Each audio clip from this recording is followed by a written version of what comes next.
Welcome to Elementary Art with Miss Samantha Dallett.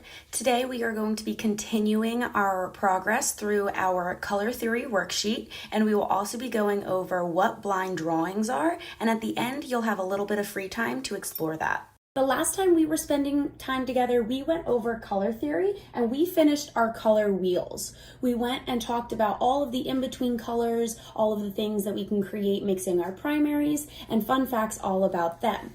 When we finished, this was about where that worksheet should have left off. So our top half was finished, which matched the circle I had behind me. And today we are going to finish those color schemes that were listed at the bottom, our primary, secondary, warm, and cold colors. Those were things that we discussed a little bit back in session 1, but today we are going to explain them a little bit more. We're going to fill in the bottom half of this worksheet, and we're also going to discuss what a blind drawing is. So make sure you have your worksheet, grab your colored pencils or your crayons, and make sure you have a sheet of white paper left, maybe 1 or 2 sheets, so that we can try out different blind drawings and see exactly what they are. To get started with today's lesson, I have the bottom part of your worksheet enlarged behind me. So we can see here, this is what yours should look like. It should be in front of you. And you have your primary, your secondary, your warm, and your cold colors with squares and little definitions next to them.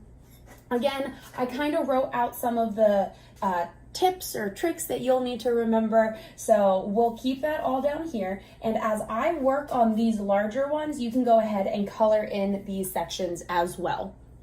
Again, I'm working with my crayons today. Colored pencils work really well, so if you have those, make sure you have your secondary and your primaries all ready and separated. What we can start with is our primary color. Again, we always want to start with that first, and then from there, we'll build on to everything else. Based on the color wheel that we did last time together, our primary colors lived in the center of that circle, in that middle triangle. So we can go ahead, we already know this step, we've discussed it a few times before. Our primary colors are going to be our yellow, red, and blue. So those are my primary colors. I have them ready. I have 3 squares, 3 colors. I want 1 color in each square so that, again, you have a little list or a key so you can go back and always have somewhere to tell you what your primaries are.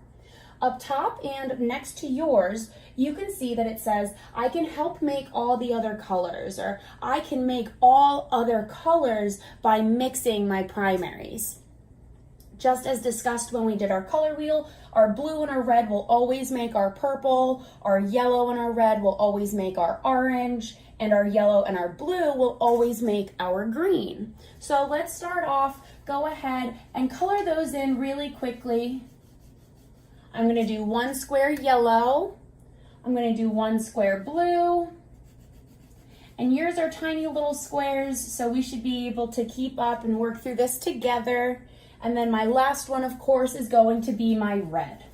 So I have my 3 primaries up there. I have my yellow, my blue, my red, and now I always will know that from my primary colors, they can help me make all of my other colors, just like what we discussed in that color wheel.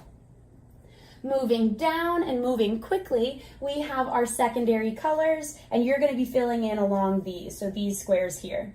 You can see your sheet says I can mix 2 primary colors to make any secondary color. And up here, it says I must be made by mixing 2 primary colors together. So, just like how our blue and our red comes together, we're going to have purple. So I'm going to put purple down as my first secondary color. I'm also going to have my orange be created from my yellow and my red. So yellow and red come together, I'll get my orange. And again, this is stuff that we've discussed a couple times now, so it should be a little bit easier for you guys to be guessing these or figuring out these color combinations. And our last one being blue and yellow coming together to always make our green. Green being our last secondary for today. We're going to continue moving quickly as we finish up these color schemes. These are color schemes solely based on our color wheel. So like I said before, your color scheme could be just black and white. If you're reading a book or a newspaper, typically that's all you're going to see. There's not a lot of color in there. You have your white sheet of paper and your black lettering. So that would be your color scheme. Today we're learning different color schemes. Our primaries can always go together. Those are really nice, basic, simple colors. They complement each other and they work really well. So if you wanted, you could always make an entire art piece out of just those colors being your primary color scheme. The same thing with your secondaries. These always go together and they're usually opposing each other or across from each other on that color wheel, just like our blue and our red and our yellow up top. Now that we finished filling in those squares at the bottom of our worksheet discussing the primary and our secondary colors, again, something that we have discussed before, we can move forward now and we're going to touch one more time on that warm and cool color schemes. What we can see here and along your side with these long boxes, we can see that all colors using yellow, orange, and red are going to create our warm color scheme. We can see below that our cold color scheme or our cool colors are going to be all colors using green, blue, and purple. So if we jumped over here and we drew two little lines kind of breaking up that yellow, green, and that red, purple, we can kind of draw a barrier between, and that's going to be our break between the warm side and the cold side of our color wheel. So if we wanted to start with all yellow, orange, and reds, we can think how these colors are seen in the flame of a fire. If you're sitting by a fire to keep warm, we know that yellow, orange, and red is also the colors of the sun. So these are colors that we can associate, or our mind already knows that these colors are things that will keep us warm. So that's one way I like to remember it. If the sun keeps me warm, then these colors will keep me warm. They will be my warm color scheme. I'm going to start with my yellow over here, starting with my yellow, using all yellow, orange, and red. I'm just going to color in my yellow.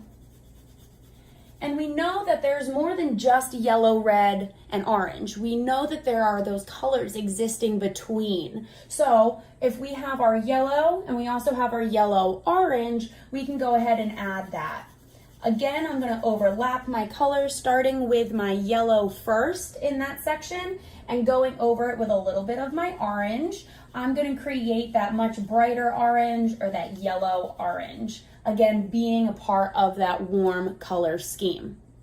We can go next and we see that regular orange will be included. I can go ahead and color that in. And as we move around, we'll see the rest of them are red, orange. So I'll add orange in that square next, keeping it in the same order as our color wheel went in. So I'll take my red, I'll overlap that square a little bit so I get that dark orange. After that, you can see I have my regular old red. Of course, all colors using that. I'll put my red in there. And we're going to take this all the way to that red purple. Even though we know purple is part of our cold colors because blue helped make it, this purple has more red in it. If we add red being our hottest color, to that red purple is going to be hotter on the warmer side. So for that last one, I have 6 squares. I'm going to put in that red purple or that red violet. I'm going to overlap this one as my last square, and I am going to add purple on top. The same way I decided that red purple would be my warm, I'm going to go ahead and do that with my cold colors. I'm going to start with the lightest one. I'll overlap, so I'm going to add some yellow in here at the bottom. I'm going to take my green and I'm going to go over top. I'm going to overlap real quick just so I get that light lime green or yellow green color in this section. So that'll be my first cold color. Next is going to be just my regular green and then my green blue. So I'm going to color the next 2 squares in with just my regular old green. And there we go. So now I have my lime green. My regular green will be here in the middle. And now this third square I'm gonna overlap with my blue. So I'm gonna put my blue over top, and that's gonna be that teal color or that blue-green that we have living between our darkest blue and our darkest green. Next, following along, I'm gonna do my blues. So my blue will come in here. I will have a blue purple, so I have to overlap again with my purple. And my last color being the coldest cold, or the last color being the coldest color will be my purple. And that will be that last square. So as we move around our color wheel, starting at yellow, we'll move all the way around our warm colors. And then we'll get here, we can move down, and you can see that now my cold colors will go all the way back around that color wheel and exist back as we make a full loop from our warms to our colds. So that my larger scale behind me matches up to the worksheet that you should be following along on, I went ahead and put all of my colors the same way that I have it enlarged behind me. I put them in the smaller squares to the side. So now that we have finished our color wheel and all of our squares, your worksheet should be completely filled in, and you will probably have 2 extra squares left by the warm and the cool color schemes at that bottom, and that's all right. You can go ahead and leave them empty. Looking closer, this would be your worksheet. So you will have a completely filled and colored in color wheel in addition to the color schemes at the bottom. The second session of today's lesson will be to discuss what a blind drawing is. We talked about a little bit before and how we were going to be using this blind drawing technique in the project we'll start next session. Today I wanted to give us a little heads up so that we can spend the majority of our next session together actually making these blind drawings. So today we will actually learn what they are, and we will practice them at least once or twice during the next few minutes in class. So behind me, I went ahead and I drew out a square. This square or rectangle, that is going to be my sheet of paper. So that extra sheet of paper I asked you to come prepared with, that's going to be where you can practice, and you can use the front and the back of that sheet of paper. For today, I will be using it right here, and I'll do a second one off to the side so we can see 2 different ways that we can do a blind drawing. To get started with that, I first want to explain what a blind drawing is. So as you can see, blind drawings, they are similar to contour drawings. And if you don't know the word contour, we know that it is a French word, and the word contour actually means outline. So the same way that we talked about the outline being the outline or the outside shape of something compared to the actual form, which has more space in it, we want to think of this contour drawing as only being the outside lines or multiple lines that help form that outline or that outer shape to the object we're trying to draw. Now, the trick between that is we have to make these contour drawings, but we want to make sure we're not looking at the paper. So I'm going to face you, and I am going to close my eyes so you can see how I can make a drawing based on lines, even if it doesn't turn out actually looking like an object or like the object I want it to be. For today's sake, I don't want us to think about drawing a portrait of somebody or the picture of someone's face. We're not going to draw a landscape or an object. We're going to think more about abstract and making abstract pieces of art. So abstraction is a drawing or an expression that is put onto paper that isn't easily identified. So if I wanted to draw an apple, I could draw a realistic picture of an apple. If it's drawn out perfectly, then that would just be a realistic drawing. Now, if the apple turned into something totally crazy and it was bumpy and loopy and didn't look like the perfect apple, then we could consider that being an abstracted drawing where it's not something that makes sense to our visual eye. So we won't identify that drawing as an apple because it doesn't look like an apple, but it would be considered an abstract piece of art. Today we will be doing abstract contour drawings and we're gonna do them blind. So for me, I'm not gonna think of an object, I'm not gonna think of anything particular. I'm going to close my eyes and I'm probably gonna count to maybe 10. And with my eyes closed, counting to 10, I'm going to move my hand around my sheet of paper in a very loose way. So I'm capturing the contour drawing or the contour lines of this make-believe thing that I have in my brain. So I'm going to close my eyes and I'm going to start drawing on my paper. I want you to watch me do this first. Again, I'm only counting to 10 because I don't want too many lines. As I count to 10, I want you to watch what I'm doing, and then we'll have some time for you to practice it on your sheet of paper as well. And remember, I'm using a pen, so there's no erasing, and there's no way that you can make a mistake doing this technique. So I'm gonna close my eyes, I'm gonna count to 10 while I draw this, but the very first thing I wanna do is put my pen on the paper, and I'm not gonna lift it up.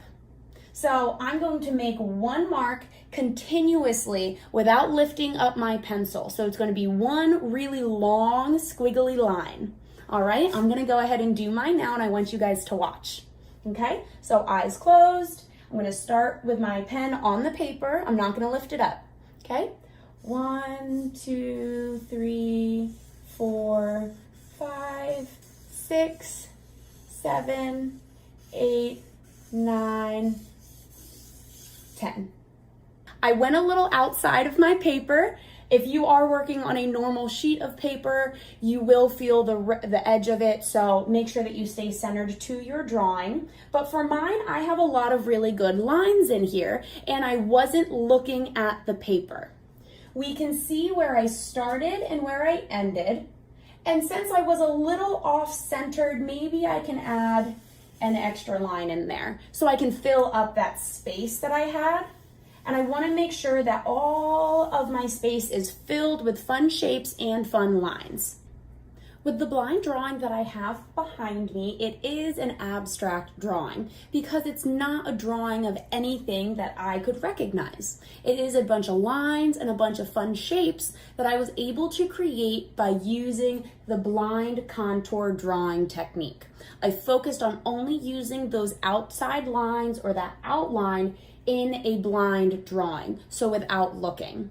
Now I'm going to take my larger pen, I'm going to put another square over here, and this is going to be another sheet of paper or another pretend sheet of paper for me to use. If you want to go ahead, you can take your time, count to 10, and make your first abstract drawing. I am going to grab an object, and I will be back in just a moment so that we can see what it's like to draw something that isn't just random lines, but still following the blind drawing technique. Again, this was the blind drawing I did based solely on making lines blindly on my sheet of paper. It was an abstraction because it didn't create any object or thing that I could recognize. So it is a drawing or an abstracted drawing that I used or that I created using the blind drawing technique. I have a large apple, and so this will be what I will be drawing, and I will be doing this blindly. So instead of closing my eyes because I need to look at this, I am going to sit this across from me. You won't be able to see it in the camera, but it will be across from me, and I will be looking in this direction so I can see the apple in front of me, but I will be drawing over here. So I won't be able to see my paper, but I will be able to see this apple. I'm gonna sit this in front of me. And now that I have something to look at, and you can do this with a turvis. If you have a turvis, you can use a glass or a coffee mug. You could use a lamp. You could try to draw your stuffed animal or your pet. As long as it is something that can sit in front of you, it can be something that you can try to do as a blind drawing. So I have my apple set up right in front of me. And again, I am going to start with my pen on the paper. I'm going to move this a little closer to me. And I will be able to draw this as I'm looking down at the apple and not at my paper. So it will be a blind drawing because I'm not looking at what I will be drawing, but I'm looking at the object I want to create. This will still become somewhat of an abstracted drawing because I don't know if I will be able to perfectly draw this apple without looking at my paper. And if you can't, that's totally fine. That's why we have abstract art.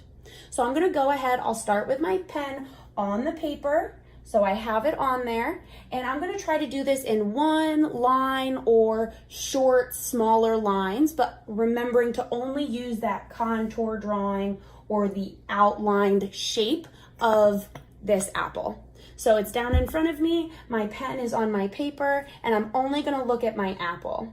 I'm gonna try to do this quickly, so if you wanna count down for me, go ahead, count to 10 or 15. I'm gonna count in my head, and again, I'm going to try my hardest to blindly draw an apple. My pen is down on my paper, and I'm gonna draw, we have little dashes. Oh, I lifted my pen. This is gonna be the bottom of my apple. We have that line in the center. We have a stem and a leaf. And I hope that's on my sheet. So I'm not sure if I did a full 10 seconds. I looked at my apple, not at my drawing, and I'm now going to for the first time, look over and see how I did. It's almost as crazy as my abstract drawing, and we can see how, because we did a blind contour drawing, we were able to get the rough outline, but all those funky other lines I used created a drawing of an apple that was abstracted. It doesn't look like the perfect apple. So if you want to, go ahead, take a few moments, try to draw something that's abstracted, close your eyes and just move your hand freely across your paper. If you don't want to try a freehand drawing where you're simply moving your hand, go ahead and try to find an object, something that you can sit in front of you. You can look at that object and you can try to draw it. Again, not lifting your pen off of the paper as much. While you guys are practicing, I want you to explore the two options that we just discussed, either the abstract blind drawing where you just close your eyes and move your hand freely across the paper, or you can choose to do a regular blind drawing, which is you find an object, you look at the object while you draw blindly on your paper. So those were the two that we discussed just a moment ago, and I'm going to work on these two, again doing an abstracted one and a normal blind drawing, again based on my apple. And as I work through these two, I want you guys to go ahead and practice as well. We'll be doing this the last few minutes of class, so this will be the last thing we do together. If you've already worked on the front and back side of that one sheet of paper, go ahead, find an extra sheet of just plain white paper. And again, you can work with a pen or a pencil. And as you practice in these last few moments together, I am going to do two more. Again, an abstract and another blind drawing of my apple.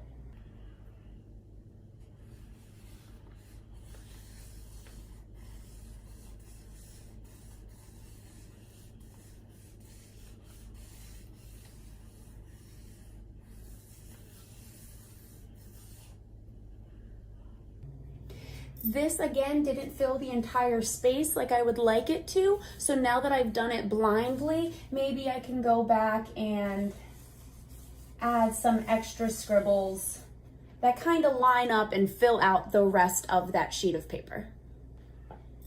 Again, my second example of a regular blind drawing, I will be looking at my apple, and this time I'm going to try not to lift my pen at all.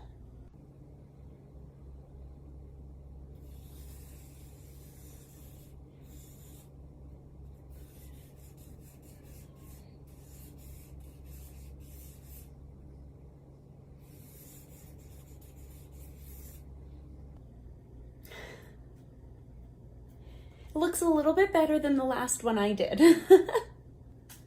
The second drawing that I did blindly that was based on my apple, you can see here I went and kind of started breaking up those shapes and adding color. So as you can see, I added a little red and I added some green, and a few of those funky little shapes I was able to create as my lines crisscrossed and overlapped each other.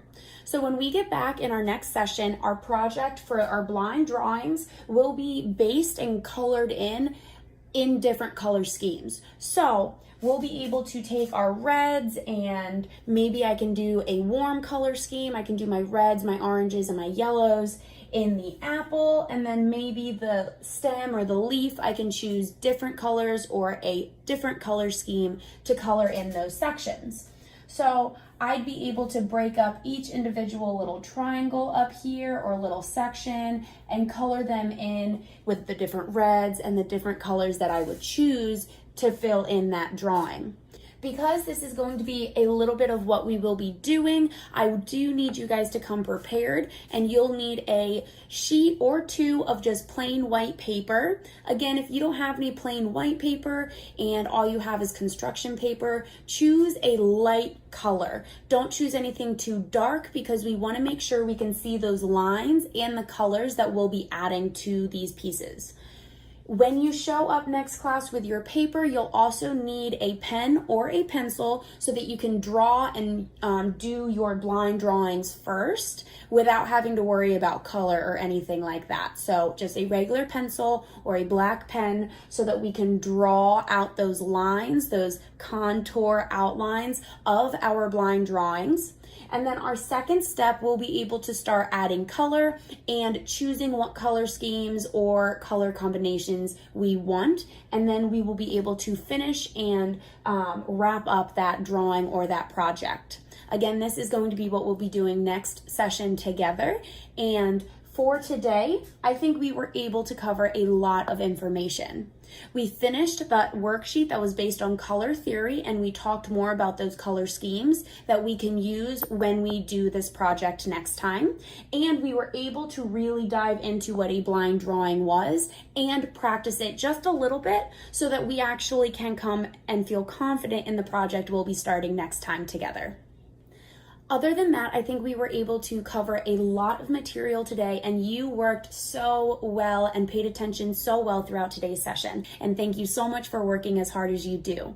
Make sure that you clean up your area today so that we're ready with an organized area for our next session. I hope you have a beautiful rest of your day, and I'll see you back here next time.